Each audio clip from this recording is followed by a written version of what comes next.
你有没有过这样的感觉？家里来了客人，你招待的越周到，客人走后你反而越累，甚至觉得浑身发沉，心里堵得慌。很多人碰到这种情况，以为是自己老了精力差，却没人往这处想。你累的不是身子，是客人坐过的那把椅子上悄悄留下了他带进来的玄气。什么叫玄气？一个人只要是活在这个世上，他心里多多少少都会装着事情。如果他身上带着一件没了结没下场的事，这件事就叫做悬。悬着的东西不肯落地，他就得找个地方搁着。你想想看，一个人心里装着天大的难事，他去你家做客，他坐在那里是不是经常坐不住？一会儿换个姿势，一会儿站起来走走，一会儿又坐下。那个坐不住，不是他屁股疼，是他心里那件悬着的事在找地方搁。他身上站不下了，就往外溢。他在你家坐了2个钟头，终于觉得松快一点了，拍拍屁股回家了。为什么他松快了？因为他把那股子气留在那把椅子上了。这就像一个淋了雨的人进屋，人走了，地上那滩水还在，你不去擦，他自己是不会干的。这就叫气有所依。气这个东西，它总要依附在一个有形的东西上才能存住。你摸一摸他刚刚坐过的地方，有的时候那个气场都是乱的。易经里讲慎言语，节饮食，人守得住嘴，才养得住气，家守得住门，才养得住场。吃进嘴里的东西脏了，你顶多就是闹肚子，可进了家门的气脏了，伤的是整个家的运势和心气。但我今天跟你们讲这些，绝不是让你把亲戚朋友都拒之门外，那便错了。咱们门照样开，客照样待，只是人走之后要懂得把留下的杂气扶干净。只是等他走了以后，你要学会收拾。后面我会教你们一套老法子，叫扶3变：1扶横，2扶气，3扶念。等到客人走后，简单几个步骤就能把外来的浊气扫干净。但是你先要清楚，在这世上啊，有3种人最容易把玄气留在你家里，并且防不胜防。那么到底是哪3种人呢？这第一种啊，我给他起个名字，叫带着未散之气的人。什么叫未散之气？你们想想看，咱们生活里是不是经常碰到这种情况？有个老朋友或者家里的亲戚，他办完家里的丧事，刚从殡仪馆回来，或者他在医院里刚动完一场大手术，在鬼门关前走了一遭，他心里觉得闷，觉得苦，转头就拎着2斤水果上你家来坐坐，跟你说说话。他坐在你家沙发上，人是活生生的人，跟平常看起来没什么两样，但你们要晓得他身上的那口阳气不全。易经里有个卦叫复卦，复卦里面有一句话叫7日来复。什么意思呢？天地间的阳气从散掉到重新聚拢，走完一个完整的圈需要7天，这也是天地运转的一个大规律。咱们人也是一样，人活一口气，一个人刚受了巨大的惊吓，或者刚送走最亲的人，悲痛欲绝的时候，他身上的神识，他那一口元气是跟着散出去一大半的。你们仔细想想看，这就好比一个人刚从冰窖里走出来，他自己已经冻木了，他不觉得冷，可是他往你家那把皮沙发上一坐，坐了半个钟头，等他站起来走了，你去摸一摸他刚才坐过的那个位置，凉的，那个凉不是他身上的体温低，是他带进来的那股冷飕飕的阴气和虚弱之气。有老朋友听我这么一说，可能就害怕了。哎呀，那以后这种刚去过医院的，刚办完白事的人，我坚决不让他进我家门。我告诉你们，绝对不能这么干。我常常讲，咱们学佛修道，第一步是学做人。你想想，人家刚经历了人生最大的坎儿，心里头空空落落的，最需要找个人气旺的地方，找个知根知底的老朋友来讨一口热气。他来找你，是看得起你，是把你当成可以依靠的人。你要是这个时候借口不方便，把他关在门外，他那口气说不定就彻底散在半路上了。所以这种人偏偏不能拦，门照样开，茶照样倒，话照样赔，只是人走之后，你要懂得怎么去化解这股气。为了让你们把这个道理彻底吃透，我给你们讲讲咱们大圣人王阳明的故事。那一年宁王造反，天下大乱，王阳明临危受命，在鄱阳湖跟宁王的水军打了一场大决战。那场仗打的是昏天黑地，极其惨烈，最后王阳明赢了，保住了天下的太平。可是你们想想看，打仗啊，哪怕你打的是正义的仗，为了救天下苍生，那也是千军万马的厮杀，那是天地间煞气最重的时候。王阳明站在船头，看着满目的残破，他是个有大修行的人，他太清楚自己身上沾了多重的肃杀之气和死气。仗打完以后，大军班师，王阳明没有马上回朝廷去庆功，他换了一身便服，悄悄去拜访了一位修道的老朋友。这位道家朋友住在深山的一个小院子里，清清静静。王阳明推门进去，朋友看了他一眼，也不多问，知道他刚从死人堆里出来，什么大道理都不讲，只是把他请进堂屋，让他在那把老红木的太师椅上坐下，给他倒了一杯热茶。两个人就这么面对面坐着，王阳明端着茶杯，看着院子里的竹子，听着风声，一句话都没说，就这么安安静静地坐了一个时辰。一个时辰过后，王阳明长长地吐出了一口浊气，放下茶杯，站起来冲着朋友做了个揖，转身下山去了。他这一做，把自己心里的紧绷和杀伐之气卸下来了一大半。可是王阳明刚走没多久，这清静的院子里就出怪事了。这位道家朋友家里养了一条大黄狗，还有一只大橘猫。平时这猫最喜欢跳到堂屋那，把太师椅上睡觉。那天橘猫刚走到太师椅跟前，浑身的毛全炸起来了，弓着背死死盯着那把空椅子，一步步往后退，怎么也不肯靠近。那条大黄狗更邪乎，夹着尾巴躲在院墙角落里，冲着堂屋发出那种极其恐慌的呜呜声。朋友一看，心里就全明白了，动物有灵性，它们的眼睛和感知比我们普通人敏锐得多。他们看到了什么？他们感知到了王阳明留在那把太师椅上的未散之气。王阳明虽然是大圣人，但他刚刚经历了那么大的杀伐，他带着战场上千千万万的怨念和死气。他人虽然走了，但那股沉甸甸冷冰冰的煞气硬生生地被压进了红木椅子的木纹里。猫狗受不了这种气场，连着半个月死活不敢靠近那把椅子。那这位道家朋友是怎么处理的呢？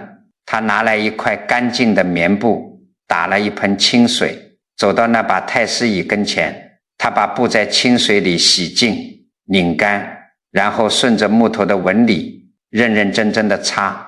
他这不是在搞卫生，他是在平气。他连着擦了3遍，每擦一遍水洗一次。等3遍擦完，堂屋的门窗一开，山风一吹，过了好一会儿，那只杂毛的橘猫才慢慢悠悠地走过来，跳上椅子重新趴下了。这股巨大的煞气就这么被轻描淡写地化解了。你们看，连王阳明这样的大圣人，经历了生死大劫之后，都会不由自主地把残余的气场留在做过的地方。更何况咱们这些凡夫俗子呢？所以老朋友们，你们以后遇到刚从病榻旁边回来的，刚送走亲人的朋友来你家串门，你尽管热情招待，你给他泡最热的茶，用心听他唠叨，借他个肩膀靠一靠，这就叫结善缘积阴德。但是等他出门走远了，你关上门，第一件事就是拿块抹布打盆清水，把他坐过的那个沙发位置或者那把椅子，甚至他脚踩过的那块地板，结结实实的擦3遍，窗户打开，让外面的太阳光和风透进来，这叫什么？这叫帮他善后，保己清净。他不痛快，你帮他承接了一点，但你绝不能把这股阴冷之气留在自己家里过夜，免得影响了自家老小。这个道理很简单，咱们做人要慈悲，但慈悲要有智慧。这种带有未闪之气的人，他自己往往是无心的，他是好意，只是身上的气机没倒腾过来，不知不觉就留下了。可是我告诉你们，接下来我要讲的这第二种人，他心里可是清楚得很，他不是来找你借一点热气的，他是肚子里存着一口陈年的恶气、怨气，专门跑到你家来倒垃圾的。而且你要是听得越用心，你跟着他越共情，你接过去的霉运和病气就越多。这第二种人啊，身上带着的叫做未消之怨。你们要晓得，这个怨可不光是说那些在外面跟人家打官司结了血海深仇的人，咱们普通老百姓哪来那么多深仇大恨？这个怨多半是家长里短里的那口恶气，比如跟儿女赌气不说话的，跟老爸冷战互相看不顺眼的，或者在单位里受了委屈10几年怎么也放不下的，这种人心里头死死咬着一口气，这口气在他自己家里他搁不住。为什么？因为在家里都是要跟他争个对错的人，他一开口抱怨，老伴或者儿女立马一句闲话给他顶回来，他这口气更堵了，所以他必须得找个地方倒苦水，而你家往往就是他最觉得安全最近的落脚处。这个人在你家一坐就是2个钟头，这口怨气就在你家结结实实的沉了2个钟头。佛法讲得很清楚，把这种死揪着不放，永远在心里头跟别人打架的状态叫做什么？叫嗔。嗔恨心的嗔。你们以为发脾气拍桌子骂人才是嗔，那只是一阵风，刮过去就完了。真正的嗔是这股怨气在一个人心里头憋了1年、10年、几十年，谁也不肯原谅，谁也不肯让步。这种暗无天日的怨气比明面上的发火可怕得多。我认识一个50多岁的女会计，咱们叫她陈大姐。这陈大姐在单位里干了小30年，本来踏踏实实的，后来单位换了个新领导，非要搞什么年轻化，处处挤兑她，把她的办公桌都挪到了最角落挨着厕所的地方，一点要紧的活都不给她干，就是想逼她自己辞职。陈大姐心里那个憋屈啊，可是她不敢跟家里老公说，她老公脾气暴躁，知道了非得去单位闹事不可。那怎么办？她就去找她的好闺蜜。她这个闺蜜啊，是个心肠特别软的人，在街边开了一家小茶室，平时生意还算过得去。从那以后，每个礼拜3的下午，陈大姐必定准时出现在茶室里。她一来就固定坐在靠窗的那张藤椅上，一坐就是一整个下午，翻来覆去讲的全是在单位里怎么受气，连着讲了3个月，连用的词儿都没换过。闺蜜王老板呢，每次都给她泡上一壶好茶，坐在对面，一边添水一边跟着叹气，有时候还跟着骂上2句替她出气。可是连着3个月下来，茶室里出怪事了。王老板发现，只要是陈大姐来过的那个礼拜3，接下来礼拜4、礼拜5这2天，茶室的生意必定砸锅。本来常来下棋喝茶的几个老主顾走到门口探个头，就说：小王啊，你这屋里今天怎么这么闷啊？是不是空调坏了？算了算了，我明天再来。其实空调根本没坏，是屋里的气场变了。更要命的是王老板自己，每个礼拜3晚上他必定失眠，第2天早上起来脸色蜡黄，人虚的连端茶壶的手都在抖。后来是一位懂点门道的老主顾私下里提点了王老板一句，老主顾指着那张藤椅说：小王，你是个好心人，但你扛不住别人这么倒垃圾呀。那张椅子木纹里头全卡着怨气呢。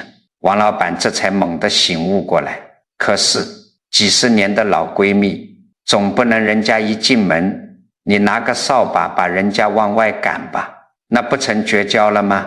王老板用了个老法子，等到下个礼拜3，陈大姐又来倒了一下午苦水，抹着眼泪走了之后，王老板二话不说打了一盆清水，拿了一块干干净净的棉布，走到那张藤椅前。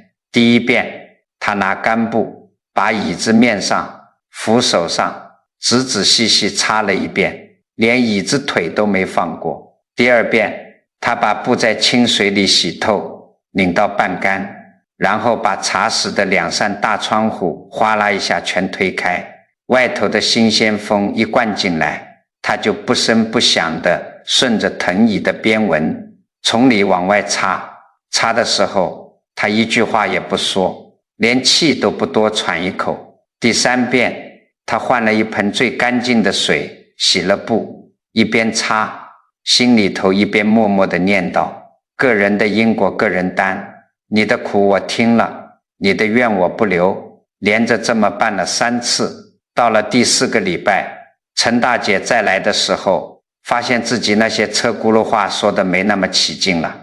而王老板呢，礼拜3晚上再也没失眠过，茶室里的老主顾也照常进门，再也没人喊屋里闷了。这个道理很简单，为什么好心肠的人听别人诉苦，最后自己反而累倒了？因为你要听懂一个人的委屈，你要安慰他，你是不是得把自己的心放进去？你一放进去共情了，他心里那股怨气恶气就借着你的同情心，在你的5脏6腑里也走了一趟。他说完痛快了，你听完你全接盘了，全担在自己肩膀上了。这可不是人家故意要害你，这是你介入别人因果必须付出的代价。所以对待这种带着未消之怨来串门的人，我们可以不出声的陪着，可以递纸巾，但是人一走必须马上开窗户散气，必须拿清水去服侍坐处。你这不仅仅是在擦灰尘，你是在切断那种负面能量的纠缠，把不属于你的因果痛痛快快地给它闪到天地间去。前面讲的这2种人，不管是带着丧气虚气的，还是带着怨气怒气的，好歹你还能看得出来，你能听见他在说什么，你能防着点。可是我告诉你们，最难防最伤人于无形的是最后这一种人。这种人坐在你家里客客气气，笑脸迎人，喝着茶削着苹果，从头到尾一个抱怨的字都没说。但是等他一走，你心头的那个警报就拉响了，你会觉得家里沉甸甸的，连喘气都费劲。为什么？因为他心里头打定了主意，要从你这里拿走点什么，但他就是不张这个嘴。这第3种人啊，身上带着的叫做未出口之囚。你们仔细在心里盘算盘算，肯定遇到过这种事。一个平时800年不怎么走动的远房亲戚，或者早就断了联系的老同事，忽然有一天提着2箱挺贵的水果，客客气气地登门了。进门之后陪你拉家常，问你腰疼不疼，问你小孙子上学乖不乖，就这么做了整整2个多钟头。你一直支棱着耳朵听，等他说正题，可是临走到了大门口，他硬是什么正经事都没提，笑眯眯的转身走了，人送走了，门一关，你心里头是不是突然咯噔一下，脑子里全是问号？他到底来干嘛的？是要借钱吗？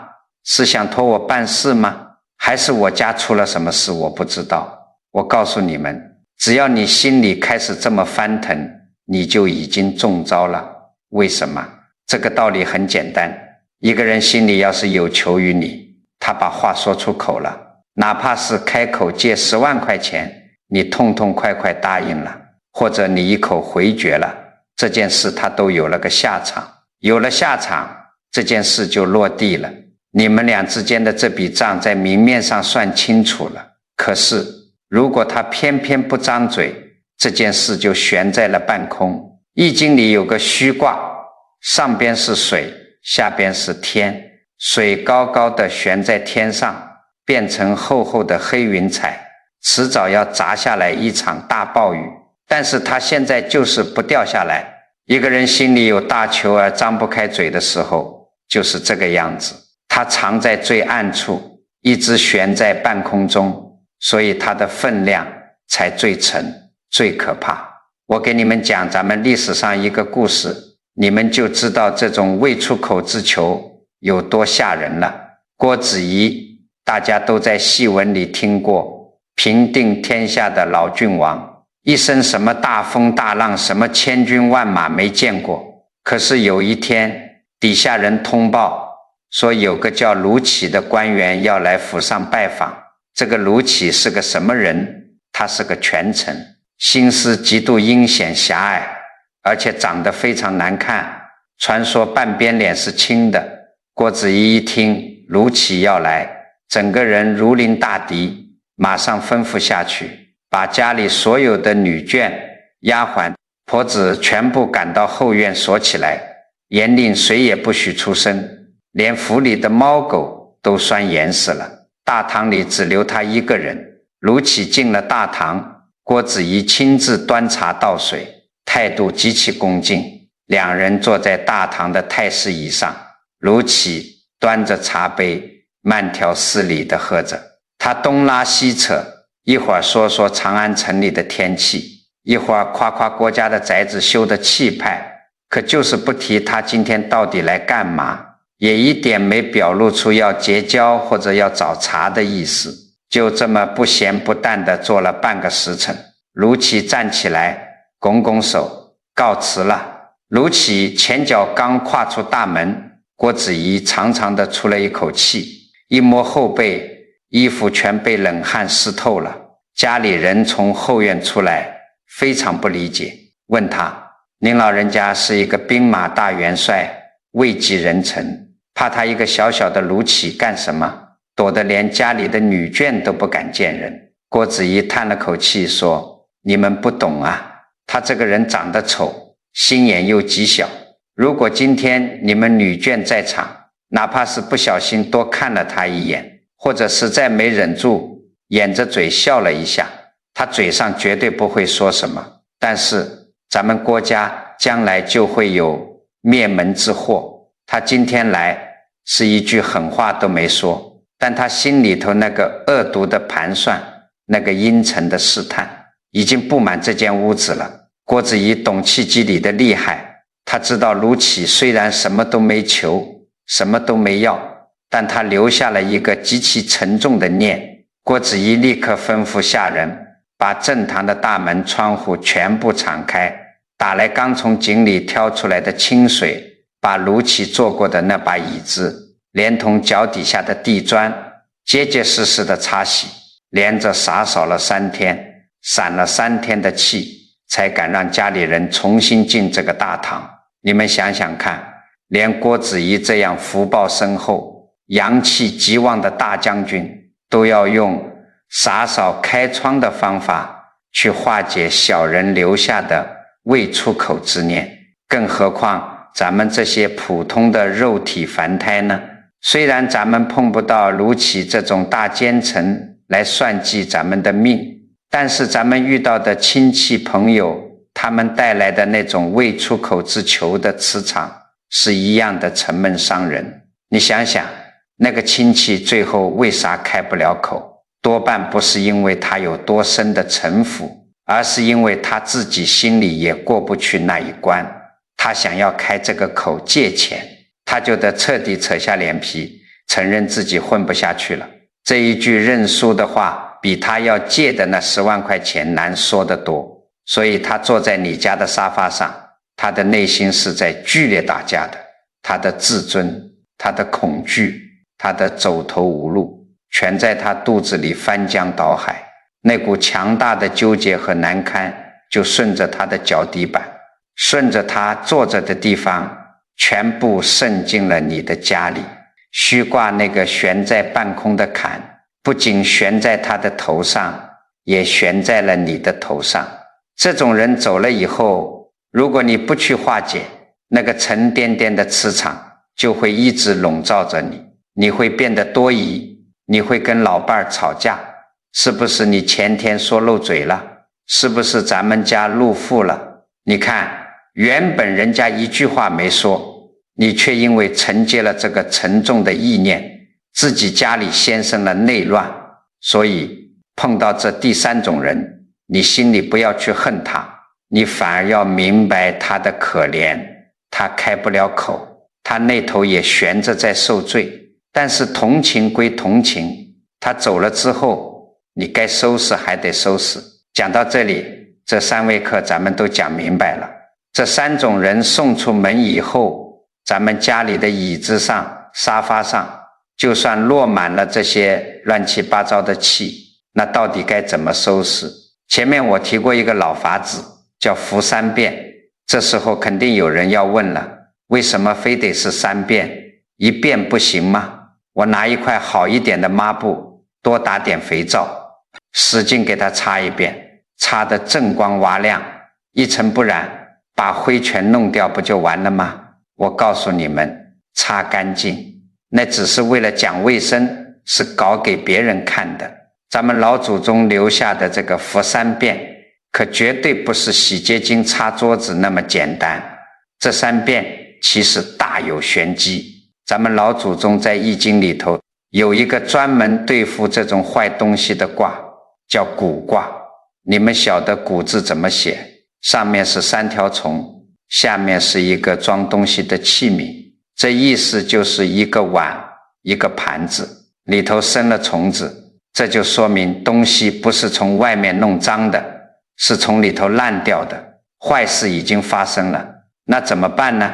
卜卦里面给了一个化解的规矩，叫做先甲3日，后甲3日。意思是说，你要整治一件已经坏了的事情，绝对不是拿抹布随便呼噜一下就能解决的，你得有个前前后后的次第，分3步走。所以咱们这个扶3遍绝不是讲卫生，它是整治恶劣气场的一套完整心法。你们要晓得，佛法讲得很清楚，人造业有3种，身口意，咱们这3遍恰恰对付的就是这3样。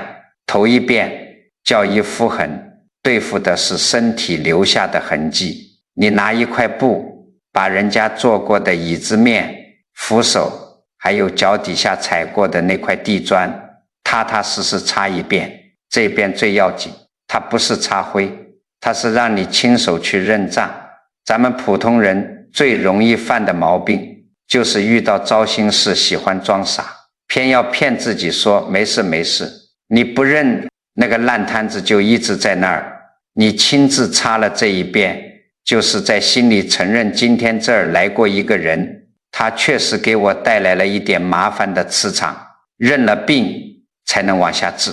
第2遍叫2服气，对付的是嘴巴留下的业力。这1遍你要把抹布在清水里洗干净，拧到半干，然后把家里的窗户全敞开。为什么要开窗？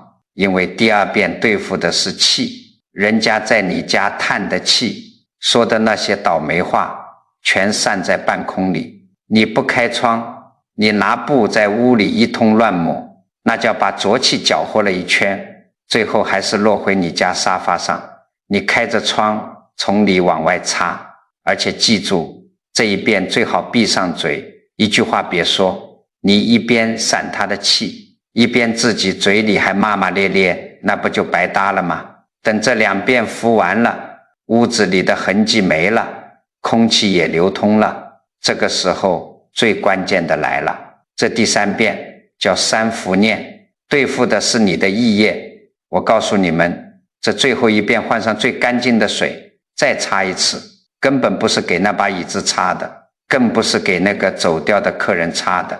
这第3遍是给你自己擦的。这个道理很简单，你想想看，客人走后，你屋里留下的真的全是他带来的东西吗？不是的，多半是你自己心里头生出来的那些后怕，那些牵挂。你想着他到底借不借钱，我刚才那句话是不是说中了？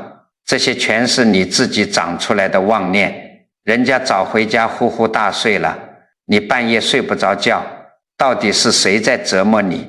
是你自己的念头。你不把这个念头拂掉，前2遍全白擦，屋子是干净了，你的心还在泥潭里泡着。为了让你们把这个第3遍的威力看明白，我给你们讲一个事。有一个开了30年当铺的老板，你们晓得，当铺那种地方是世间贪嗔痴交汇的中心，每天进进出出的，有红着眼睛绝望的赌徒，有走投无路破产的老板，还有偷了家里传家宝来换钱的败家子。那种地方的气场是最浊最沉重的。可是这位老板干了30年，身体硬朗，家宅平安，生意越做越稳，一点没受那些倒霉气的牵连。他店里有个新来的小徒弟，实在想不通。小徒弟自己干了没2个月，听了那些客人的哭诉，每天晚上做噩梦，不是觉得可怜，就是觉得心里堵得慌。小徒弟就问老板，师傅，咱们天天跟这些倒霉透顶的人打交道，您老人家怎么就一点事都没有呢？您是不是有什么护身的法宝？老板笑了笑，没说话。刚好这时候店里进来一个破产的中年男人，这男人胡子拉碴，满眼红血丝，哆哆嗦嗦的从怀里掏出一只玉镯子，说是给他妈治病用的，当了5万块钱。男人拿了钱，叹了一口长长的气，拖着步子走了。那一口气叹的整个铺子里的温度好像都降了几度，压抑的让人喘不过气来。男人一出门，老板立刻拿起柜台底下的一块白棉布，走到男人刚才趴过的柜台前。老板对徒弟说，看好了，这就是我的护身法宝。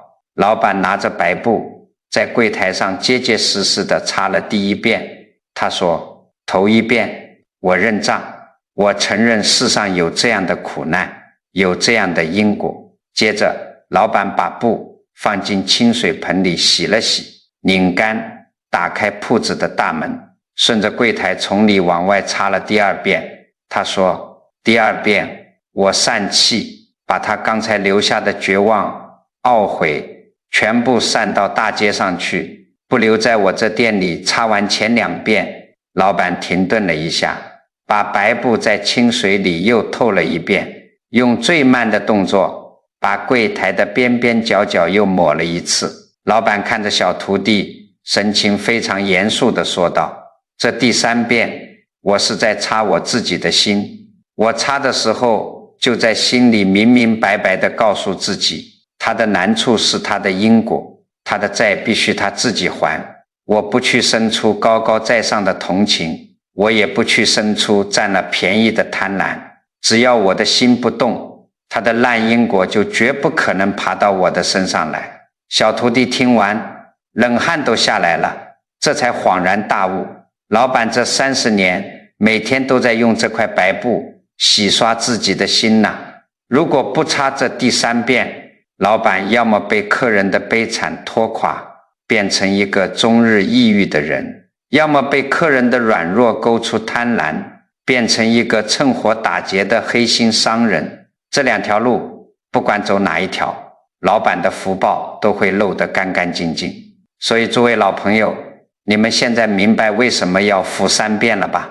前2遍是收拾客人的残局，第3遍是收你自己的心。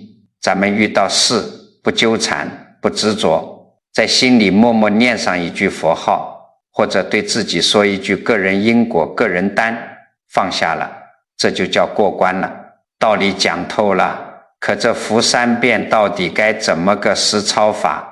咱们既然要把这个法子学到手，就不能照猫画虎，得明白里头的门道。这服3遍，从时辰用水到你手上的动作，心里的念头都有讲究。第一步，咱们先得挑对时辰，客人走了，不管他留下的是什么气，你这3遍必须当天服完，绝对不能过夜，而且最好是赶在天黑之前把它做完。这个道理很简单，白天出太阳，天地间走的是阳气，阳气是主善的，一到了晚上，日落西山，天地间走的是阴气，阴气是主收的。如果你大半夜跑去擦椅子，窗户外的阴风一吹，不但没把客人的愁苦之气散出去，反而把它死死地闷在你家里了。再有一个，这3遍不能像赶投胎一样一口气呼噜呼噜抹完。老祖宗讲先甲3日后甲3日，意思是要有停顿，要有次第。你擦完第1遍，直起腰来去喝口水喘口气，然后再去洗抹布擦第2遍，能停得下来，这叫做整治。你一口气急躁地干完，那叫干苦力。你的心是乱的，心乱了，气场就进不了。好，时辰对上了，咱们就开始动手。头1遍一符痕，对付的是身体留下的，这1遍最简单，你拿平常家用的抹布就行，干布也可以，不用沾水都不碍事。但有一点千万要记住，顺序绝不能错，你得先擦客人坐过的那个椅面或者沙发垫，再擦2边的扶手，接着顺着擦椅子腿，最后一定要把他脚踩过的那块地砖地板结结实实的擦一遍。你们要晓得，人坐在那儿，脚是一直踩在地上的，人身上的浊气是从脚底下的涌泉穴往地下排的，那一块地砖才是气场最沉的地方。这1遍你可以动作快一点，它的目的不在于擦得多干净，而在于你亲手去承认，今天这儿来过一个人，留下了一点痕迹，我现在开始收拾了。接着是第2遍2服气，对付的是嘴巴留下的口业。这1遍你必须去换一盆干干净净的清水，把布洗透，拧到半干。我告诉你们，这个时候千万别自作聪明，往水里加什么香喷喷的洗洁精、消毒水，或者事后去喷什么空气清新剂。为什么？因为气这个东西只能散不能盖，你弄一堆化学的香味上去，只是骗了你自己的鼻子，那股阴沉的气被香味压在了底下，日子久了发酵成更坏的浊气，家里人闻着都要生病。用清水就行。擦之前第1件大事，去把这间屋子的窗户全部敞开，散气的有出口啊，对不对？你把门窗关得死死的，你在屋里一顿乱擦，那叫把浊气搅和了一圈，最后它转累了，又原封不动地落回你家沙发上。窗户打开后，你拿着半干的布，一定要从里往外擦，顺着大门和窗户的方向把气往外赶，绝不能从外往里擦，那是把邪气往自家卧房里请。还有一点，这1遍动作要慢，而且你擦的时候绝对不能说话。2服气对的是口业，你要闪人家留在屋里的话，你自己却一边擦一边嘀咕，那不是白费功夫吗？乖乖闭上嘴，安安静静的擦。最后是至关重要的第3遍三伏念，对付的是你自己的意业。这一遍你要换上家里最干净的水布洗干净，慢慢的去服侍。这个时候你的心要有落处。咱们平时念佛的老朋友，你就在心里默默念一句阿弥陀佛或者南无观世音菩萨。如果不信佛的，你就在心里踏踏实实的对自己说一句，好了，都过去了，就这一句话，比什么符咒都管用。这句话是说给谁听的？是说给你自己心里那个正在乱想正在纠结的念头听的。擦完这一遍，把这块布拿出去，一定要挂在大太阳底下晒干，绝不能放在阴暗的洗手间里阴干。太阳的纯阳之火能把最后一点阴浊之气烧得干干净净，这块布以后就专门留着干这个用，用破了用旧了扔掉就行，千万别拿它再去擦你家吃饭的桌子。这3遍的规矩听明白了，我还要点出你们最容易犯的几个大忌讳。要是犯了这几条，你这3遍就算白擦了，甚至还会惹祸。第一，千万别一边擦一边在心里头大骂刚刚走掉的客人。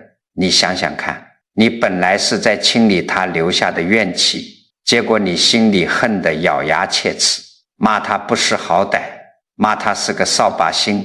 你这不是在打扫，你这是在自己家里亲手制造了一份极其强大的嗔恨心，你等于给自己家添了一把更毒的火。第二，绝不能当着客人的面擦，人家前脚刚站起来还没走出门，你后脚就拿着抹布去擦椅子，或者人家刚走，你就当着家里老伴的面大声数落这个客人的不是。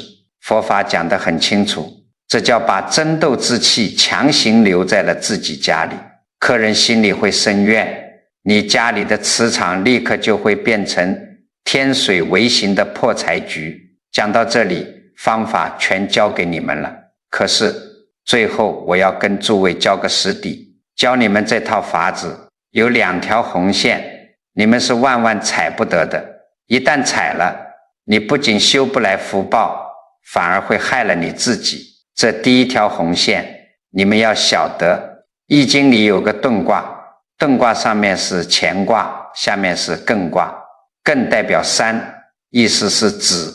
老祖宗告诉我们，这个止是止住咱们自己乱跑的脚步，止住咱们自己攀援的心，可绝对不是让你去关上别人求救的门。咱们老祖宗留下的这套法子，说到底是为了收咱们自己的心，绝不是拿来当成防人不见人的借口。如果你学了今天这节课，回去之后把门一锁，觉得这个亲戚刚离婚身上有怨气，那个朋友刚破产身上有霉气，通通闭门不见，那你这叫自绝于天地。佛法讲随缘不变。